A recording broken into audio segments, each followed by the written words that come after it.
I mean, there's a word for it. It's on the tip of my tongue. It's one of the most overused words on the internet.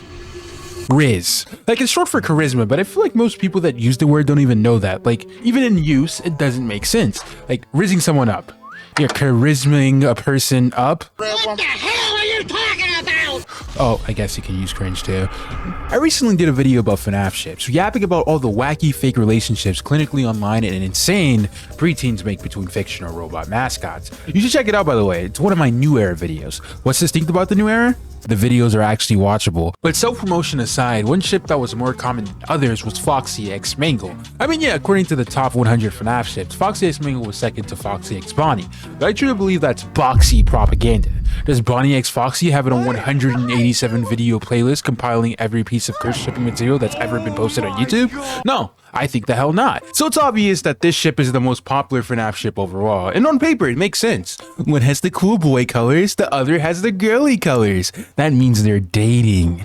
I mean, yeah, out of the toy animatronics, Mangle is the only parallel to be gender swapped for some reason. And don't give me the Mangle is yes fun fact. Fnaf 2 came out before all of that, and Mangle is clearly in ladies' night. Checkmate, liberals. But past paper, or using a form of thinking that requires more than one brain cell, Foxy and Mangle have barely anything to do with each other romantically. I mean, they're both foxy, both need a Snickers bar, and that's about it. There's no lore to support these two animatronics relationship. There's no lore to support any two animatronics being romantically involved with each other. Except for Security Breach, apparently. I don't know, I'm a Fnaf boomer. No, what the fuck is the mimicking on? Seeing as there's no lore to support this ship, people just made their own.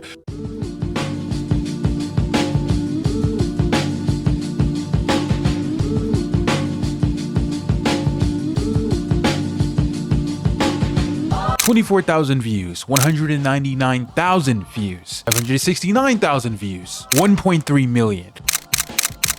187 videos in just this playlist. There's no telling how much Foxy X Mangle content is on the internet as a whole, and what's scary about that is they're all unironic. None of the content in any of these videos are satire. No one's here to pull anyone's leg. This is fan fiction in its most passionate form. Full-on animation, series devoted to the idea of these two animatronic foxes getting foxy. Like seriously, you could compare the writing in any of these with the plot to a romance anime and you'd have a hard time deciphering which is which. And this isn't just some throw shit at the wall type of writing. There's drama, love triangles, and this one Foxy just fucking dies. If it wasn't an SFM displaying some of the wildest things to ever be done with Scott Cawthon's IPs, then it wasn't Foxy X Mangle. Even the MMDs weren't safe. Oh my god!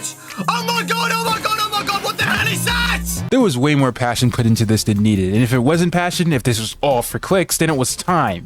This is animation. Have you tried it before? I have, and this takes time. What is that? What is that? Wait! Even the art, contrary to popular belief, takes time. Just imagine little Timmy sitting down and spending the night writing a Wattpad fanfiction when he has school the next day. He's sacrificing his 8 hours to deliver peak fiction. It'll be faster. I mean, she would love it. She would live it. My bad. Toy Freddy says. Freddy sighs and looks at him. I'm not sure if we have the right parts, Freddy says. Freddy sees Mangle and Foxy and elbows Toy Freddy to be quiet. Hello, Mangle says, smiling. Freddy and Toy Freddy look at each other, then back at Mangle. Foxy looks at them, then gets what they were talking about earlier. Foxy looks at Mangle. Mangle blushes, feeling uncomfortable about all the staring. I'm just gonna go, Mangle says, slithering away. Foxy looks at Toy Freddy and Foxy. How are we gonna fix her? Foxy asks. Freddy sighs. Toy Freddy looks at Foxy. I can fix her. Foxy, Freddy, and Toy Freddy turn around to see who said that. They extend screenshot and Foxy smiles. We need to surprise him. Foxy says, screenshot, that's no fucking questions. Spring. Speaking of peak. Oh wow, 20K. That's great. We did it. Normally people would celebrate with a video glazing themselves for all the great work they did. Well, I can't afford that. I can't leave for almost 2 months and come back with some half-baked celebration video. I got bills to pay, attention spans to farm, and nostalgia to profit from. So here's what I propose. We will do the celebration, but instead of a video that will tank in performance because it's not Fnaf nostalgia or electric boogaloo, we'll do something fun instead.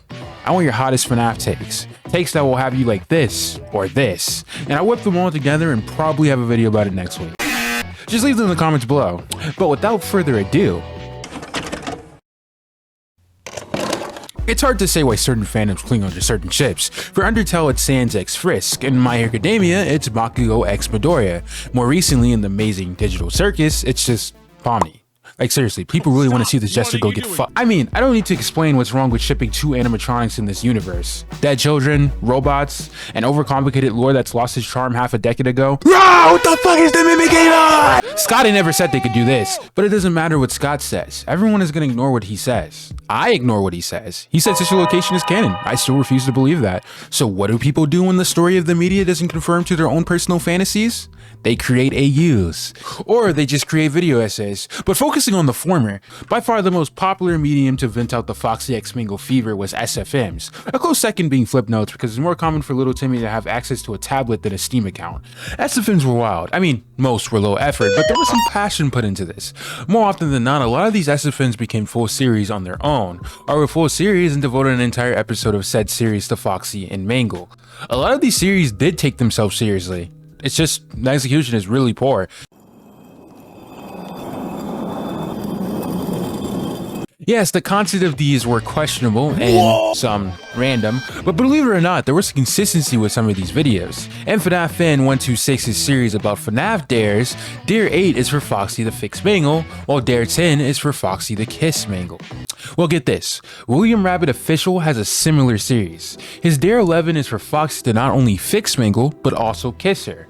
That may seem like a surface level connection, but stuff like this is more common than not. Also, I'd like to just talk about William Rabbit Official's Dare series in general. Typically, Dare series are interactive, i.e. the viewer suggests a dare for the creator to add to the series. There are no dares. Dare 11 is the only actual dare in the series, and I'm not even sure a viewer requested it. Then you may be thinking, what happens in the series? I don't know.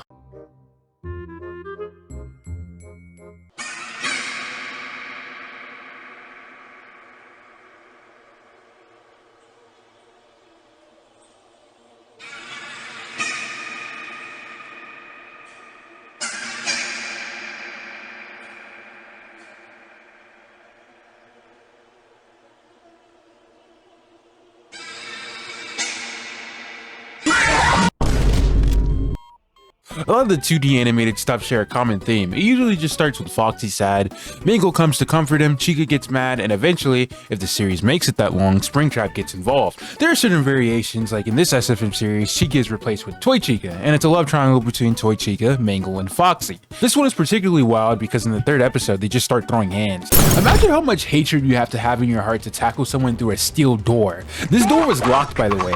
Mangle was in fear trying to get away from Toy Chica. Just before that, Toy Chica one-shot Freddy.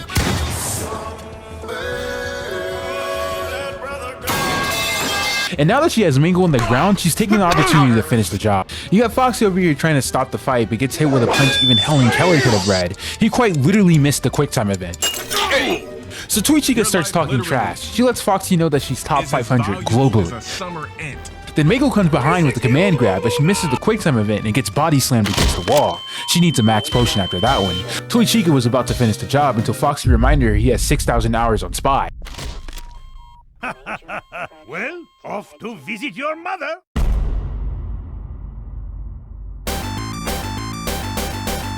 Another interesting variation is one where it starts with Mangle being sad. Then for some reason the building catches on fire. Actually, I don't know why I'm surprised, that pretty much happens every other game now. But Foxy comes in and grabs Mangle, saving her from the fire, and he just dies. Oddly, this isn't the first Foxy X Mangle thing to incorporate a building fire as one of their set pieces. Foxy X Mangle, the official fanfiction, has that as the inciting incident of the story. It even has Springtrap and Chica being the villain of the franchise. Smiling evilly. After a while, Mangle was alone and she was walking down a dark hall. Chica was in the shadows holding a what type? And Trout, what are people saying about this? Chica did not make you say Chica was in a bad mood because she hadn't ate pizza in days and she lost her mind, right? What am I even saying? Somebody said, Sam, have you ever tasted a Gordon Ramsay grilled cheese? I was gonna put wake up, wake up.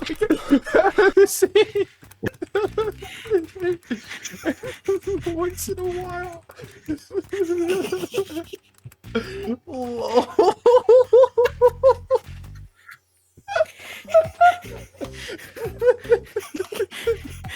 Oh my god.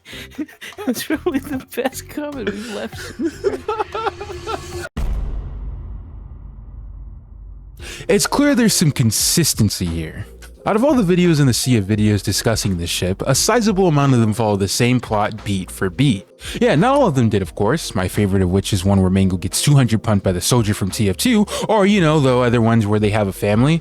Yeah, don't think too hard about it. But as you're scrolling this 187 video playlist, you can't help but notice a lot of these are eerily similar to one another. From SFMs to flip-a-clips to poorly written fanfiction, there's a through line that can't be missed. One can only wonder where this commonly agreed lore came from, what source a lot of these creators borrow their ideas from, where exactly is— wait, it's right behind me, isn't it? Yeah, it's Tony Krynite. I'm willing to bargain that this ship wouldn't be as popular as it is if Tony didn't do a little bit of trolling and drop this masterpiece. Say what you will about shipping culture in this game, but you have to admit that there was a great deal of effort put into this fanfiction, and it paid off. Krynite is the originator of pretty much all of the agreed upon lore between the ship. Most of the content revolving around the ship after the posting of his videos were really just retellings of what Tony Krynite already did. And the official Foxy X Mango fanfiction, even it started to just copy what he did in his series.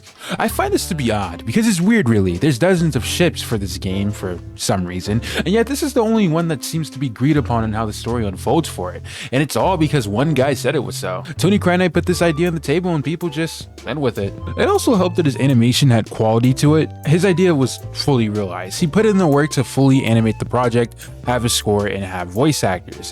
His video alone unfortunately has more effort put into it than any of the 117 videos in the 117 video Foxy X Mango playlist. Oh, sorry, 187. He quite literally set a standard, and from what I can tell, a standard no one really surpassed. This project didn't come from just trying to cash in on one of the most obvious ships you can think of in the FNAF 2 era. He put some thought into it. This was a passion project. I don't say that in the sense that no one else tried, it's just Tony Krynite tried harder. Yeah, retrospectively, the idea behind it is cringy. Why put this much effort into Foxy X Mango? But you'd just be wrong to say he didn't deserve the 66 million of these views. So what is the bizarre lore behind Foxy X Mango? It isn't about any dare challenges. It isn't about the draw kill animatronics or Bonnie twerking. In reality, it's about whatever Tony Krynite said it was. The animation he made was influential, and with such a high view count, it's easy to see why a bunch of young, impressionable kids flocked to this idea like sheep. Many people have said their takes on what this fictional ship would look like, but Krynite just said it louder.